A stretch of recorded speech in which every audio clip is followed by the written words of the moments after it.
নমস্কাৰ বন্ধুসকল, আপোনালোক সকলোকে মোৰ এটি অন্য ভিডিঅ'লৈ স্বাগতম জনাইছোঁ।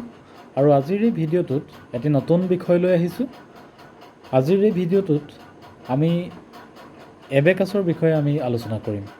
এবেকাছনো কি আৰু এই এবেকাছৰ জৰিয়তে আমাৰ শিশুসকলৰ কি ডেভেলপ হয় বা প্ৰয়োজনীয়তা কি আছে, বা স্কুলৰ পাঠ্যপুথিৰ উপৰিও বিদ্যালয়ত আমি যিখিনি ছাবজেক্ট আমাৰ শিশুসকলে বা সন্তানসকলে শিকে, তাৰ উপৰিও এই এবেকাছৰ কি প্ৰয়োজনীয়তা আছে বা প্ৰয়োজনীয়তা আছেনে নাই, এই গোটেই বিষয়টো আজি আমি এই ভিডিঅ'টোত আলোচনা কৰিম। গতিকে সকলো অভিভাৱককে এই ভিডিঅ'টো মনোযোগেৰে শেষলৈকে চাবলৈ অনুৰোধ জনাইছোঁ। আৰু এই ভিডিঅ'টো চোৱাৰ পিছত আপোনালোকে নিজেই ডিচাইড কৰিব, সিদ্ধান্ত ল'ব যে এটি শিশুৰ মগজুৰ বিকাশৰ বাবে এবেকাছৰ প্ৰয়োজনীয়তা আছে নে নাই। গতিকে গোটেই কথাখিনি আপোনালোকে বিচাৰ কৰিব।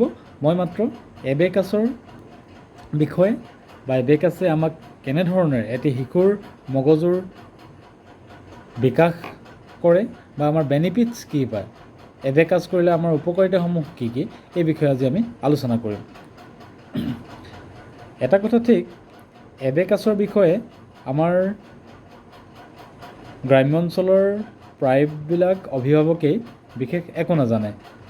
কিছু লোকে যদিও জানে যে এবেকাছ মাত্ৰ এটা মেথছ কৰাত সহায়ক, মানে গাণিতীয় এটা বিশেষ বিষয় বুলিহে তেওঁলোকে জানে।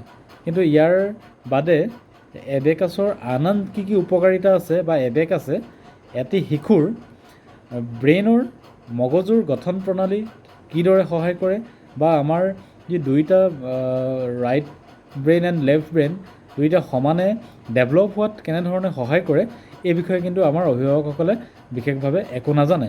তো গতিকে সেইকাৰণে মই সকলোকে অনুৰোধ কৰিছোঁ, আপোনালোকে এই ভিডিঅ'টো অলপ মন দি চাব। তেতিয়া গম পাব যে আচলতে এবেকাছ এটি শিশুৰ কাৰণে কিমান প্ৰয়োজনীয়তা আছে। যে কি নহওক, এইটো যে দেখিছে, এইটো এটা টুল হয়। এইটোৰ নামেই হৈছে এবেকাছ। এবেকাছ টুল বুলি কোৱা হয় এইটোক, বা এবেকাছ ডিভাইচ বুলিও কোৱা হয়। আৰু এই যে দেখিছে, এইখিনি হৈছে বিটছ। এইখিনি বিটছ, এই প্ৰতিটো এই গুটিকেইটাত, হালধীয়া গুটিকেইটাক বিটছ বুলি কোৱা হয়। আৰু ওপৰৰ গুটিকেইটাক আপোনাৰ এবেকাছৰ ভাষাত ইয়াক হেভেন বিটছ নতুবা আপাৰ বিটছ কয়। আৰু এই তলত থকা বিটছখিনি আৰ্থ বিটছ নতুবা লৱাৰ বিটছ বুলি কোৱা হয়। এতিয়া গতিকে আমি এই গোটেই ডিভাইচটো বা গোটেই এই এবেকাছৰ এই যিটো যন্ত্ৰ, এই এবেকাছ কিটটোক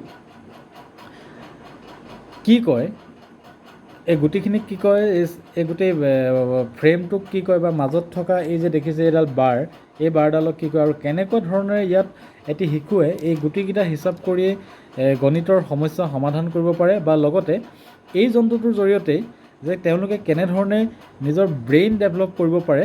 গতিকে ইয়াৰ বিষয়ে আমি আলোচনা কৰিম। আমি প্ৰথমে জানো আহক যে এই এবেকাছ কিটটোক কি বুলি জনা যায়, আৰু ইয়াত থকা বিভিন্ন অংশবিলাকক কি বুলি জনা যায়। আমি যে দেখিছোঁ এই গোটেই চাৰিও স্কোৱাৰটো যিটো আছে, এইটো ফ্ৰেম, এই ফ্ৰেমটোক আমি এবেকাছত আউটাৰ বাৰ বুলি কোৱা যায়। ইয়াৰো এটা ভূমিকা আছে, গতিকে ইয়াক কোৱা যায় আউটাৰ বাৰ। আৰু এই যে দেখিছে এই সৰু সৰু গুটিবিলাক সোমাই আছে, এই গুটিবিলাক সোমাই থকা এই সৰু ৰডবিলাক, ইয়াত 13ডাল আছে। 1 2 3 4 5 6 7 8 9 10 11 12 13। এইটো 13 ৰডছ এবেকাছ কিট বুলি কোৱা যায়। এইকেইডালক ৰডছ বুলি কোৱা যায়। আৰু এই ৰডছকেইডালত থকা তলত 4টা গুটি আছে আৰু ওপৰত এটাকৈ গুটি আছে। এই গুটিখিনিক বিটছ বুলি কোৱা যায়। এইখিনি হৈছে এই তলত থকাখিনি লৱাৰ বিটছ, বা ইয়াক আৰ্থ বিটছ বুলি কোৱা যায়। আৰু ওপৰত যে এটাকৈ আছে, এই এটাকৈ থকা গুটিখিনিক আপাৰ বিটছ নতুবা হেভেন বিটছ বুলি কোৱা যায়। আৰু এই যে দেখিছে মাজৰ এই বাৰডাল দেখিছে, এই বাৰডালে গুটিখিনি দুভাগ কৰিছে। আচলতে এই বাৰডালেই হৈছে আচল বস্তু, আৰু এই বাৰডালৰ জৰিয়তেই আমি অংকৰ কিছুমান সমাধান উলিয়াব পাৰোঁ, বা ইয়াৰ জৰিয়তে আমি গোটেই এবেকাছৰ যিটো নাম্বাৰছৰ যোগ বিয়োগ পূৰণ হৰণৰ যিখিনি সূত্ৰ আছে, এই বাৰডালৰ লগতে সকলো জড়িত হৈ আছে। আৰু এই বাৰডালকেই ফৰ্মুলা বাৰ নতুবা আনচাৰ বাৰ বুলি কোৱা হয়। এই বাৰডালক ফৰ্মুলা বাৰ বা আনচাৰ বাৰ। এই বাৰডালত যেতিয়া গুটিখিনি লাগি নাথাকে তেতিয়া ইয়াৰ ভেলু হৈ থাকে 0। ইয়াৰ ভেলু এতিয়া দেখিছেনে মই এতিয়া এইটো আছে এই বাৰ আনচাৰ বাৰডালত কোনো এটা গুটি লাগি থকা নাই, তো ইয়াৰ ভেলু হৈছে 0। আৰু এই যে দেখিছে বাৰডালত কিছুমান বগা বগা ফুট আছে, এইটো ফুট আছে, ইয়াতো এটা ফুট আছে আৰু ইয়াতো এটা ফুট আছে, মাজত ইয়াতো ফুট আছে, ইয়াতো ফুট আছে। এই ফুটকেইটাক পইণ্টাৰ বুলি কয়। এই ফুটকেইটাক পইণ্টাৰ বুলি কয়। ইয়াৰো কিছুমান কাম আছে, গতিকে ইয়াক এবেকাছৰ ভাষাত পইণ্টাৰ বুলি কোৱা হয়। আৰু মাজত যে দেখিছে এই ফুটটোক হাউচ পইণ্টাৰ বুলি কোৱা যায়। এইটো ফুটক হাউচ পইণ্টাৰ বুলি কোৱা যায়। আচলতে সাধাৰণতে যেতিয়া আমি নতুনকৈ বিগিনাৰ্ছসকলে যেতিয়া এবেকাছ শিকে, এই কিটটোৰ জৰিয়তে যেতিয়া নাম্বাৰছবিলাক শিকিবলৈ আৰম্ভ কৰে, তেতিয়া এই হাউচ পইণ্টাৰ ৰডডালৰ পৰাই তেওঁলোকে আৰম্ভ কৰে। আৰু এইডালক আমি যেনেকৈ একক, দশক, শতক, হাজাৰ, ঠিক তেনেকৈ ইয়াতো আমি এই হাউচ পইণ্টাৰডালক আমি এককৰ ঘৰত ধৰা যায়। ইয়াত থকা গুটিখিনিৰ ভেলু এককৰ ঘৰত থকা ভেলুটো, আৰু এইটো দশকৰ ঘৰত থকা ভেলু, আৰু এইটো শতকৰ ঘৰত থকা ভেলু। আচলতে এইডালক ওৱানছ ৰড, এইডালক টেন্স ৰড, আৰু এইডাল হাণ্ড্ৰেডছ ৰড। এতিয়া কথা হ'ল কি, আমি জানিলোঁ যে এই গোটেই স্কোৱাৰটোক আউটাৰ বাৰ বুলি কোৱা হয়। মাজৰডালক এইডালেই মেইন, এইডালক আমি আনচাৰ বাৰ বা ফৰ্মুলা বাৰ, এইডালক লৈ গোটেই ফৰ্মুলাখিনি এপ্লাইজ হয়। এইডাল আনচাৰ বাৰ। এই গুটিখিনি সোমাই থকা ৰডকেইডালক কয় ৰডছ বুলি কয়, আৰু এই গুটিখিনিক বিটছ বুলি কয়। তলৰখিনি লৱাৰ বিটছ আৰু ওপৰৰখিনি হেভ হেণ্ড বিটছ। গতিকে এতিয়া কথা হ'ল কি, এই কিটটোৰ জৰিয়তে এটি শিশুৱে ইয়াত মেথছৰ কিছুমান গাণনিক পদ্ধতি শিকে, আৰু যিবিলাক গাণনিক পদ্ধতিৰ দ্বাৰা তেওঁলোকে অতি জটিল বিষয়ৰ অংক তেওঁলোকে সমাধান কৰিব পাৰে 1 ছেকেণ্ড বা 2 ছেকেণ্ড। আপোনালোকে যদি কেতিয়াবা গুগলত চাই বা ইউটিউবত চাব যে এজন টিচাৰে খুব স্পীডত তেওঁলোকক 3 ডিজিট 4 ডিজিট কিছুমান ফিগাৰ কৈ গৈছে, এড কৰিবলৈও কৈছে, ছাবষ্ট্ৰেক্ট কৰিবলৈও কৈছে, আৰু ডিভাইড মাল্টিপ্লিকেশ্যনো কৰিবলৈ কৈছে, আৰু শেষত আনচাৰটো সোধে আৰু সময় দিয়ে 1 ছেকেণ্ড বা 2 ছেকেণ্ডত। ল'ৰাটোৱে কেনেকৈ পাৰে? আমি কেলকুলেটৰত বা আপুনি মই কেলকুলেট বা কম্পিউটাৰত মাৰাৰ পিছতো, যোগ কৰাৰ পিছতো উত্তৰটো উলিয়াব নোৱাৰিম, কিন্তু তাৰ আগতেই এবেকাছ শিকা ল'ৰা এজনে কিন্তু পটককৈ 1 ছেকেণ্ড বা 2 ছেকেণ্ডৰ ভিতৰতে এটা জটিল অংকৰ উত্তৰ উলিয়াই দিব পাৰে। গতিকে ই গাণিতিক ক্ষেত্ৰত যিটো আমি মানসিক গাণিতীয় ধাৰণা বুলি কোৱা যায় এই এবেকাছ, গতিকে এই মেথছ গাণিতিক ক্ষেত্ৰত যথেষ্ট সহায় কৰে। অকল গাণিতিক ক্ষেত্ৰতে যে সহায় কৰে সেইটো নহয়, এই এবেকাছৰ শিক্ষণ পদ্ধতিয়ে বা এই এবেকাছে ইয়াৰ যিটো শিক্ষা পদ্ধতি, এই এবেকাছৰ জৰিয়তে আপুনি আমাৰ এটি শিশুৰ মগজুৰ ব্যায়ামৰ লগতে একাগ্ৰতা বঢ়াব পৰা যায়। এবেকাছ শিকা ল'ৰাজনৰ লিখাৰ যিটো ৰাইটিং স্পীড সি 5 গুণলৈকে বৃদ্ধি হ'ব পাৰে।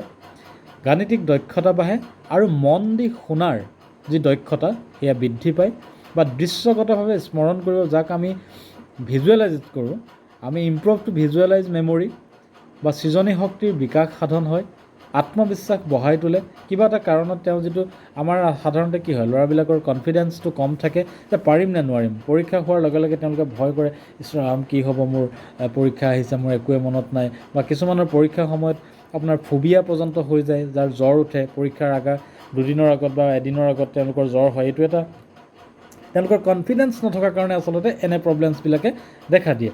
গতিকে এই প্ৰব্লেমছবিলাক যিটো কনফিডেঞ্চ লেভেলটো বঢ়াবকৈ এবেকাছৰ জৰিয়তে বঢ়াব।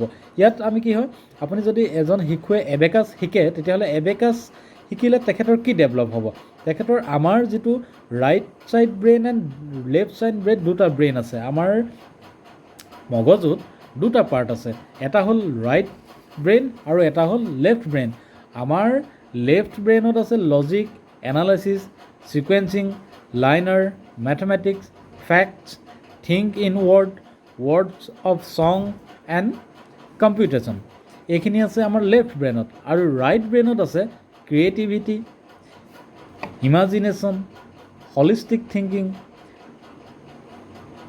Arts, non verbal, feelings, rhythm, tune of songs and visualisation আৰু এইখিনি আছে আমাৰ ৰাইট ব্ৰেইনত। এতিয়া কথাটো হ'ল কি, আমি যেতিয়া সোঁহাতে লিখোঁ বা সোঁহাতে লিখা মেলা কৰা বা সোঁহতীয়া মানুহ এজন বা এজন সোঁহতীয়া শিশুৰ কি হয়, সাধাৰণতে লেফ্ট ব্ৰেইনটো ডেভেলপ হয়, ৰাইট ব্ৰেইনটো সিমান ডেভেলপ নহয়, যাৰ কাৰণে তেওঁলোকৰ ক্ৰিয়েটিভিটিটো কমি থাকে, ইমাজিনেশ্যনটো কম হয়, হলিষ্টিক থিংকিং কম হয়, আৰ্টছ কম হয়, গতিকে ফিলিংছটো কম, ৰিডম কম, টিউন অফ ছংছ কম এণ্ড ভিজুৱেলাইজেশ্যন কেপাচিটিটো ৰাইট হেণ্ডৰ মানুহখিনিৰ কম হয়, কিয়নো ৰাইট হেণ্ড ইউজ কৰা মানুহৰ লেফ্ট ব্ৰেইনটোহে ডেভেলপ হয়, ৰাইট ব্ৰেইনটো ডেভেলপ নহয়।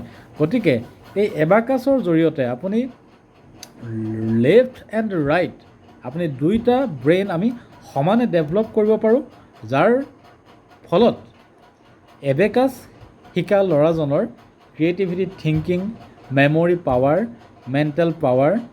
Mental calculation and concentration, mind mapping, observation বা ইমাজিনেশ্যন, মেণ্টেল এণ্ডুৰেঞ্চন শক্তিটো বাঢ়ি যায়।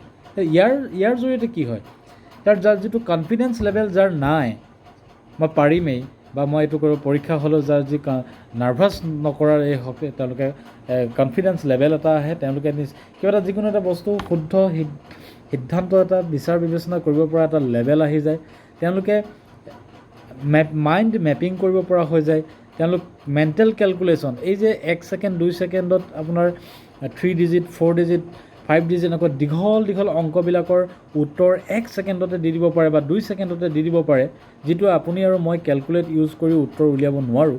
এই পাৱাৰটো তেওঁলোকে ক'ৰ পৰা পায়, এবেকাছ কৰিলে তেওঁলোকৰ ক'ত পায়, মেণ্টেল কেলকুলেশ্যন শক্তিটো বাঢ়ি যায়। বা কনচেনট্ৰেশ্যন, যদি কোনোবা ল'ৰাৰ পঢ়াত একেবাৰে মন নবহে বা চেলেং পেটেং, যে আপুনি ধৰি লওক 5 মিনিট পঢ়া টেবুলত বহিলে, সি আকৌ দৌৰি গৈ মাকৰ লগত কিবা কথা পাতিলে বা ভনীয়েকৰ লগতে কিবা এটা কাজিয়া লাগিলে বা বেলেগ কিবা কামত বা ইউটিউবটোকে চালে, টিভিটোকে চালে, যে এনেকুৱা যিখিনি ষ্টুডেণ্ট আছে, সেই ষ্টুডেণ্টখিনিৰ কাৰণে এবেকাছ এটা খুব উপযোগী পাঠ্যক্ৰম।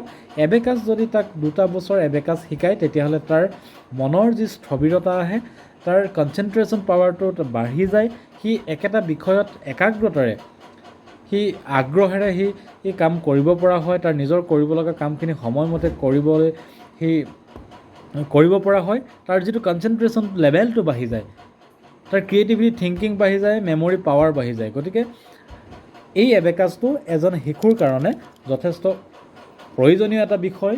গতিকে আমি এই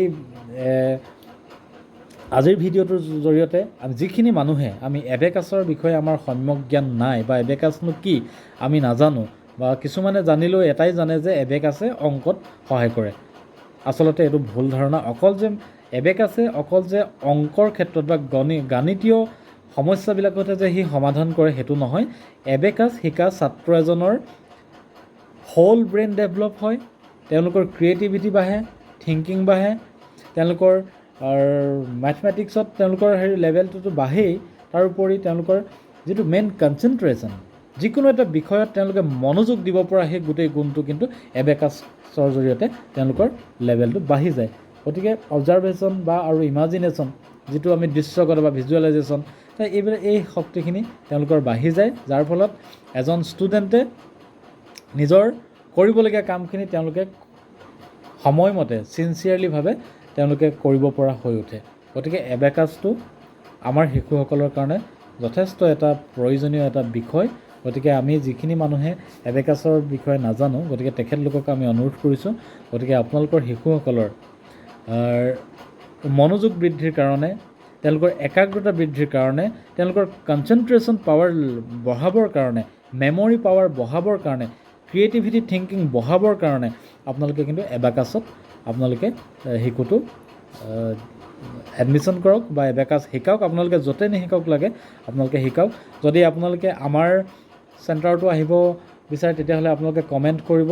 আমাৰ এবাকাছ চেণ্টাৰটো শিৱসাগৰ ONGC কলনী তিনিআলিৰ গোহাঁই কমপ্লেক্সৰ ফাৰ্ষ্ট ফ্ল'ৰতে আছে। গতিকে যদি বিশেষ ইয়াতকৈ আৰু ভাল ধৰণে যদি কিবা এবেকাছৰ বিষয়ে আপোনালোকে জানিব বিচাৰে বা কোনোবা যদি এবেকাছত আপোনালোকে নামভৰ্তি কৰিব বিচাৰে তেতিয়াহ'লে আপোনালোকে আমাৰ লগত যোগাযোগ কৰিব, মোক কমেণ্ট কৰিব। কমেণ্ট ছেকশ্যনত আহিলে মই গোটেইখিনি ইয়াৰ এক সদুত্তৰ দিব পাৰিম যে ক'ত কেনেধৰণে আপোনালোকে যোগাযোগ কৰিলে আপোনালোকৰ শিশুসকলক এবেকাছত দিব পাৰিব আৰু আপোনালোকৰ শিশুটিৰ মানসিক যিটো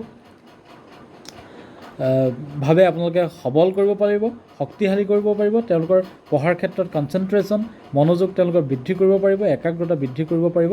গতিকে আপোনালোকে আশা কৰিছোঁ ভিডিঅ'টো নিশ্চয় ভাল পাইছে। আৰু যদি মই ইয়াৰ দ্বিতীয় ভিডিঅ'ত নেক্সট ভিডিঅ'ত মই এবাকাছৰ পাঠ্যক্ৰম মই ভিডিঅ' যোগে আমি আপোনালোকলৈ আগবঢ়াম। যিখিনি ইচ্ছুক তেওঁলোকে মোৰ ভিডিঅ'খিনি চাব পাৰে বা কোনোবাই যদি অনলাইন কোৰ্চ ভিডিঅ' কৰিব বিচাৰে যে অনলাইনত এবাকাছ শিকিব বিচাৰে তেতিয়াহ'লে আপোনালোকে মোক কমেণ্ট ছেকশ্যনত গৈ যোগাযোগ কৰিব, মই ইয়াৰ সুব্যৱস্থা কৰি দিম। আৰু কোনোবাই যদি অফলাইনত শিকিব বিচাৰে এবাকাছ তেতিয়াহ'লে আপোনালোকে আমাৰ চেণ্টাৰলৈ আহিব লাগিব। গতিকে আজিলৈ আমি এৰিছোঁ, এবাকাছৰ বিষয়ে আপোনালোকক জনাইছোঁ। আৰু যদি আপোনালোকে ভাল ধৰণে কিবা যদি জানিব লগা আছে তেতিয়াহ'লে আপুনি মোক কমেণ্ট কৰিব, মই আপোনালোকক সকলোখিনি কথা এটা এটাকৈ আপোনালোকক জনাবলৈ মই চেষ্টা কৰিম। ধন্যবাদ। আজিলৈ আহিছোঁ। সকলোকে মোৰ আন্তৰিক শুভেচ্ছা জনাইছোঁ আৰু আশা ৰাখিছোঁ যে আপোনালোক সকলোৱে এবাকাছৰ বিষয়ে ভাল ধৰণে জানি আপোনালোকৰ সন্তানসকলৰ পঢ়া শুনাত মন বঢ়াবৰ কাৰণে, তেওঁলোকৰ কনচেনট্ৰেশ্যন বঢ়াবৰ কাৰণে নিশ্চয় এবাকাছ জইন কৰিব। মোৰ চেণ্টাৰত জইন কৰিব লাগে বুলি মই কোৱা নাই। আপোনালোকে যদি বিচাৰে তেতিয়াহ'লে মই অনলাইন যোগেও আপোনালোকক ক্লাছ কৰিম বা ইউটিউবৰ চেনেলটোৰ জৰিয়তে আপোনালোকক মই এটা ভিডিঅ' দিম। আপোনালোকে ঘৰতেই মোৰ ভিডিঅ'খিনি চাই এবাকাছ শিকিব পাৰিব। ধন্যবাদ। আপোনালোকে যদি ভিডিঅ'টো ভাল পালে তেন্তে নিশ্চয় লাইক, কমেণ্ট আৰু নিশ্চয় শ্বেয়াৰ কৰিব।